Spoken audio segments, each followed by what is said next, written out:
नमस्कार, मैं हूं सैयद मोहम्मद हसन और आप देख रहे हैं खबर दृष्टिकोण।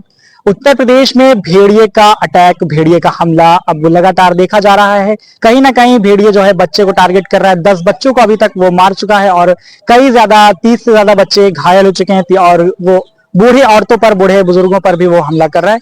मेरे साथ इस वक्त अली हसनैन आबदी साहब हैं जो रेस्क्यू करते हैं, जानवरों का रेस्क्यू करते हैं। इनको इस सब चीजों के बारे में पता है। इनसे हम जानेंगे कि जो भेड़िया है उत्तर प्रदेश में, जो फिलहाल के वक्त में हमें देखने को मिल रहा है, क्या होता है भेड़िया का सॉफ्ट टारगेट और ये इस तरह से अटैक अभी हाल के दिनों में क्यों कर रहा है। देखिए, भेड़िए जैसी चीज जो है वो इंसानों के ऊपर कभी अटैक नहीं करती जी।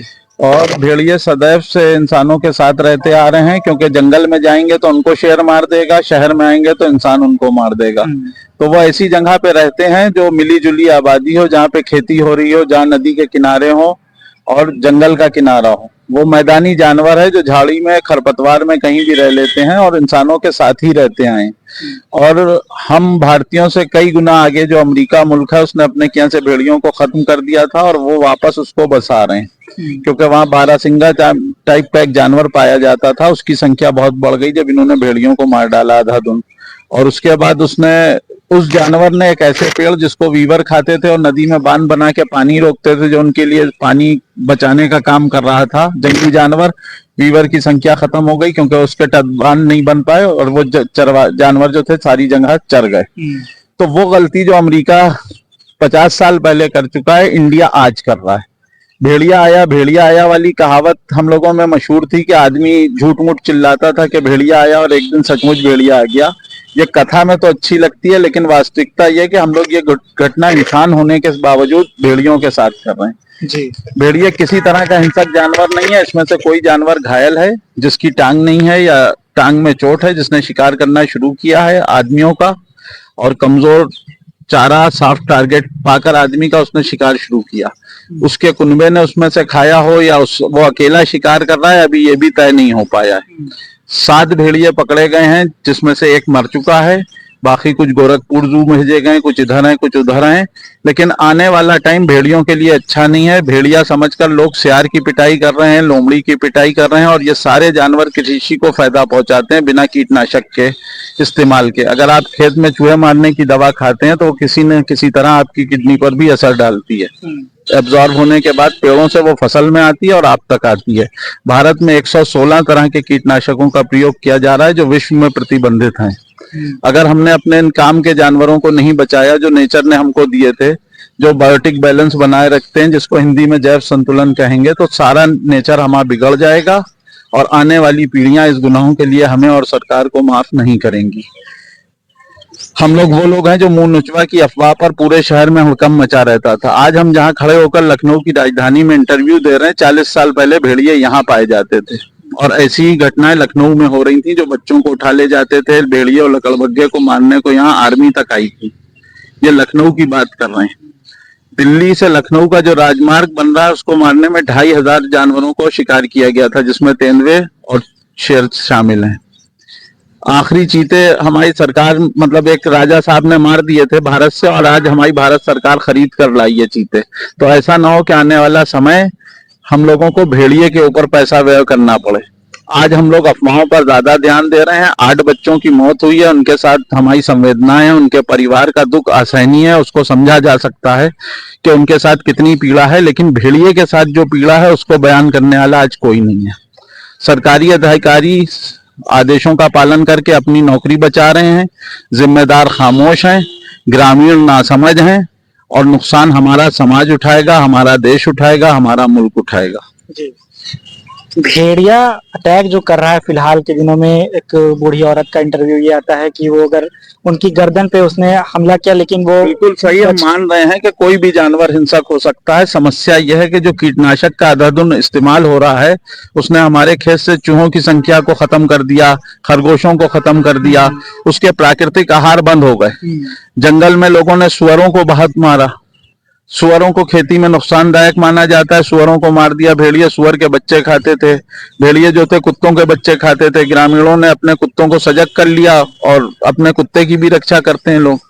और सवाल यह है कि जो जानवर चमड़ा के लिए और इसके लिए किसान बाहर उतारते थे खाल उनकी, वो भी बंद हो चुका है।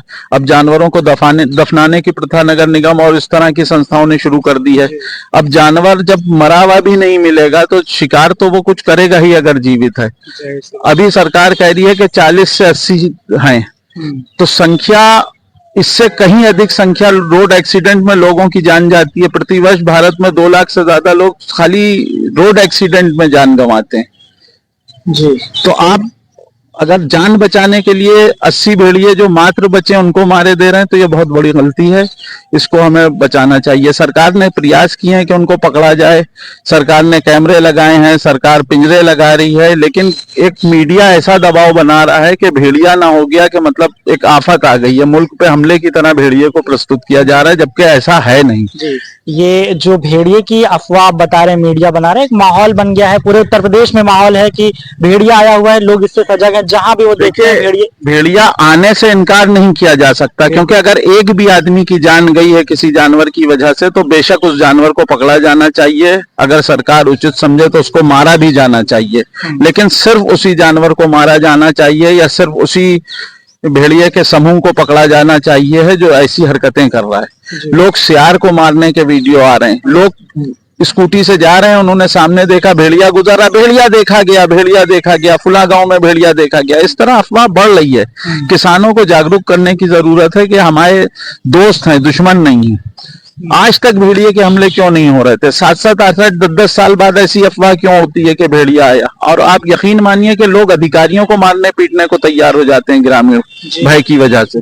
तो ये भय के माहौल को खत्म करा जाना चाहिए, चाहे वो भेड़िए के लिए हो या भेड़िए की तरफ से हो।